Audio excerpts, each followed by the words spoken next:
ভাই, চিঠির স্মারক নাম্বার এবং তারিখ কিভাবে বসায় এটা একটু যদি দেখাতেন।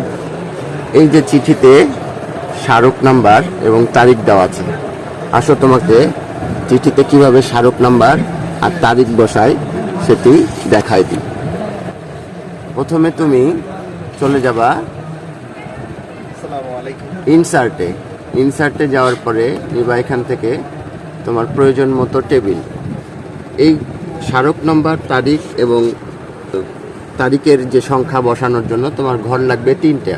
সেখানে তুমি 3টা ঘর নিয়ে নিবা এবং সেখান থেকে প্রথম ঘর তুমি সিলেক্ট করার পরে মার্জ সেলে চাপ দিবা।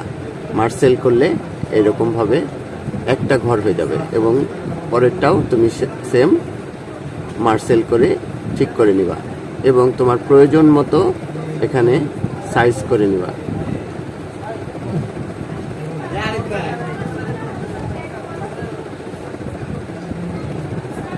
প্রয়োজন মতো সাইজ করে নিবা এবং সাইজ করার পরে এই মার্সেলের ঘরটা দেখো উপরে আছে, এটাকে মধ্যে নিয়ে আসার জন্য যেতে হবে আমাদেরকে ট্যাব লেআউটে। এই যে ট্যাব লেআউটে যাওয়ার পরে অ্যালাইনমেন্টের ঘরে এই যে মিডিল, এখানে মিডিল করলে এই যে দেখো এটা মিডিলে চলে আসছে। এরকম ভাবে পরের ঘরটাও আমরা অ্যালাইনমেন্টে যেয়ে মিডিল করে নেব। তারপরে কি করতে হবে, এখানে যে পুরা ঘরটা সিলেক্ট করে আমাদেরকে নো বর্ডারে চাপ দিতে হবে। নো বর্ডার করার পরে একটি মাত্র বর্ডার আমরা এখানে রেখে দিব, সেটা হচ্ছে এই তারিখের বসারে যে হোমে যে আমাদেরকে একটি বর্ডার, মিডিল বর্ডারটা রেখে দিতে হবে। শুধু মিডিল বর্ডার এবং নথি, এখান থেকে যে নথি নাম্বার সিলেক্ট করে নিলাম। নথি নাম্বার লেখা ছিল, নথি নাম্বারটা বসায় দেবা। এটা লিখতে হয় এখানে এবং এভাবে তারিখটা লিখে নেবা।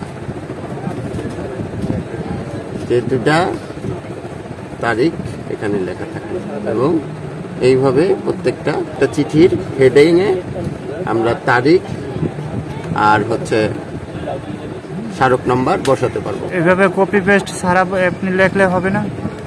হ্যাঁ, কপি পেস্ট ছাড়া আমাদের হাতে সময় নাই, বিধায় আমরা একটু কপি পেস্ট করলাম। যারা সময় নিয়ে করবেন তারা অবশ্যই অফিসে বসে সময় নিয়ে করে নেবেন। এই যে হয়ে গেল সেই চিঠির মতো স্মারক আর তারিখ।